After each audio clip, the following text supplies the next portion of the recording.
JPN PTI की सजा मुअत्तल रिहा करने का हुक्म दे दिया गया। सुप्रीम कोर्ट की जानिब से दोस्तों, इमरान खान के दोस्त चीफ जस्टिस काजी फाइज ईसा ने तराजू के दोनों पलड़े बराबर करने का फैसला कर लिया है और नवाज शरीफ की फौरन गिरफ्तारी के ऐलान के साथ साथ इमरान खान की फौरन रिहाई का हुक्म दे दिया है। नवाज शरीफ अपने चोर टोले के साथ मिलकर अभी खुशियां ही मना रहा था कि चीफ जस्टिस काजी फाइज ईसा ने गिरफ्तारी का हुक्म दे दिया है। एक मफरूजा पे छोड़ देता हूँ। आपने दरखास्त दी, बहुत अहम केस है, अर्जेंट केस है।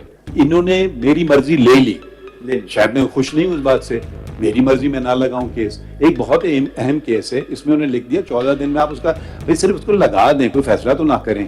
तो मैं कहूँगा मेरी मर्जी, मैं जो ये टैक्स पेयर पैसे दे रहे हैं इस अदालत को, जो हमारा बजट है, मेरी मर्जी पे चलेगा। सोशल मीडिया पर वायरल होने वाली खबर के मुताबिक चीफ जस्टिस काजी फाइज ईसा ने इम्पोर्टेड रिमार्क्स देते हुए कहा कि नवाज शरीफ जैसे भगोड़े को पाकिस्तान लाने का सिर्फ यही तरीका था कि उसे हनी ट्रैप किया जाए। दोस्तों, चीफ जस्टिस ऑफ पाकिस्तान काजी फाइज ईसा ने मजीद कहा कि मरियम नवाज भी नवाज शरीफ की चोरी में बराबर की शरीक है। नवाज शरीफ की गिरफ्तारी के बाद मरियम नवाज भी गिरफ्तार होगी। चीफ जस्टिस पाकिस्तान काजी फाइज ईसा ने पाकिस्तानी अवाम को मजीद खुश करते हुए ईमानदार लीडर इमरान खान की फौरन रिहाई का हुक्म दे दिया है। खबर आपको देंगे कि सुप्रीम कोर्ट की जानिब से इमरान खान की गिरफ्तारी को गैर कानूनी करार दे दिया गया है। ये बड़ी खबर आज की बड़ी पेशरफ्त है। गिरफ्तारी के खिलाफ दरखास्त की समाअत हुई। अदालत ने हुक्म दिया कि इमरान खान को पेश किया जाए। समाअत का दोबारा आगाज हुआ और अब खबर ये आ रही है कि चेयरमैन तहरीक इंसाफ की गिरफ्तारी को